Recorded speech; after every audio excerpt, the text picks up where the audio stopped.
Hello views, welcome to DJMS Tamil channel. Aaha Kalyanam சீரியலுக்கான upcoming எபிசோடில் பிரபா விஜயை நினச்சி ரொம்பவே ஃபீல் பண்ணிட்டு இருக்கான்னு நினச்ச கோடீஸ்வரி எப்படியாவது தன்னோட பொண்ணோட வாழ்க்கையை சரிப்படுத்தணும் அப்படின்னு நினச்சி ஒரு பிளான் போடுறாங்க. விஜய் அனாமிகா இவங்க 2 பேருக்கான கல்யாண நாள் குறிக்கிற புரோகிதரை முன்னாடியே பார்த்து கோடீஸ்வரி பேசிடுறாங்க.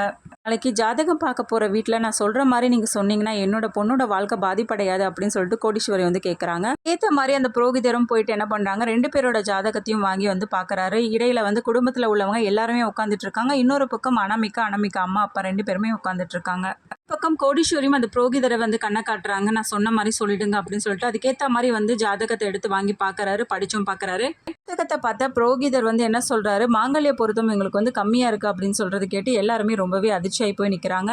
சொல்றீங்க புரோகிதரே, நல்லா பாருங்க, ஏதாவது பரிகாரம் ஏதாவது பண்ண முடியுமா அப்படின்னு சொல்லிட்டு கேட்க ஆரம்பிக்க, பெருசா பரிகாரம்லாம் எதுவும் இல்லைங்க அப்படின்னு சொல்லிட்டு அவரும் கிளம்ப, இன்னொரு பக்கம் தாத்தா சொல்றாரு, அதெல்லாம் விடுமா, ஜாதக பொருத்தம் பார்த்து என்ன பண்ண போறோம், பேரோட மனசு நல்லா ஒத்து போயிருக்குல்ல, அப்புறம் என்ன ஜாதகம் கீதகலாம் அப்படின்னு சொல்லிட்டு சொல்றாரு. இதை கேட்டு கோடீஸ்வரி என்ன இது இந்த பெரியவர் இப்படி பண்ணிட்டாரு அப்படின்னு சொல்ற மாதிரி யோசிக்கிறாங்க. ஏதோ பிளான் போட்டு நம்ம பொண்ணுக்கான சாதகமான ஒரு அமைப்பை ஏற்படுத்தலான்னு பார்த்தா இங்கே வேற மாதிரில போயிட்டு இருக்கு அப்படின்னு சொல்லிட்டு ஒரு பக்கம் இருக்க, இன்னொரு பக்கம் காயத்ரி ரொம்பவே சோகமாக உட்காந்துட்டு இருக்காங்க. தன்னோட பிள்ளையோட வாழ்க்கையில இப்படி சொல்லிட்டாங்களே அப்படின்னு சொல்லிட்டு.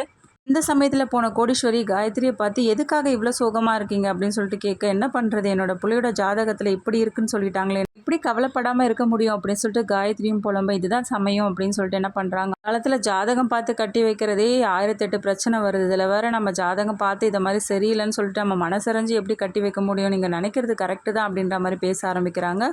காயத்ரியோட மனசை குழப்பியும் விடுறாங்க கோடீஸ்வரி. இந்த வேலை முடிஞ்சிச்சு அப்படின்னு சொல்லிட்டு கோடீஸ்வரம் ஒரு பக்கம் போக, அதுக்கப்புறம் எல்லாருமே சாப்பிட உட்காந்துருக்காங்க. அந்த சமயத்தில் ரொம்ப சோகமாக உட்காந்துட்டு இருக்காங்க காயத்ரி. என்னாச்சு காயத்ரி அப்படின்னு சொல்லிட்டு ராஜலட்சுமி கேட்க, அது ஒன்றும் இல்லைக்கா, அந்த ஜாதகத்தை பற்றி தான் நினச்சி கவலைப்படுறேன் அப்படின்னு சொல்லிட்டு சொல்ல, ஒன்றும் இல்லாத, நாங்கள் 2 பேரும் இப்போ ஜாதகம் பார்த்தா கல்யாணம் பண்ணிட்டு வந்தோம், நாங்கள் 2 பேரும் நல்லா இல்லையா என்ன அப்படின்னு சொல்லிட்டு மகா ஒரு பக்கம் பேச, நீங்கள் 2 பேருமா நல்லா சொன்னப்போ அப்படின்னு சொல்லிட்டு மற்றவங்களும் பேச ஆரம்பிக்க, என்ன நீங்கள் என்ன, நாங்கள் நல்லா சந்தோஷமாக தான் இருக்கோம், என்னை எங்கெல்லாம் கூட்டிகிட்டு போகிறாரு தெரியுமா, உங்களுக்கு தான் எதுவுமே தெரியல அப்படின்னு சொல்லிட்டு என்ன பண்ணுறாங்க, எல்லார் முன்னாடியும் வந்து நடிக்கிற மாதிரி ரொம்பவே சந்தோஷமாக இருக்க மாதிரி காட்டிக்கிறாங்க மகாலட்சுமி. இதை பார்த்து ரொம்பவே காண்டாகிறாங்க ராஜலட்சுமி. விஜய், அதெல்லாம் நீ ஒன்றும் நினைக்காத, கவலைப்படாத, நீ அனாமிகாவோட சந்தோஷமாக இருப்பா, அதையும் நினச்சி குழப்பிட்டு இருக்காத சரியா அப்படின்னு சொல்லிட்டு பேசுகிறாங்க மகாலட்சுமி. இப்படிலாம் பேசுறத அடுத்து ராஜலட்சுமியோட மனசுக்குள்ளே என்ன இவ இப்படி சொல்கிறா, அப்போ 2 பேரும் நல்லா சந்தோஷமாக தான் இருக்காங்க போலவே அப்படின்னு சொல்லிட்டு காண்டாகிறாங்க.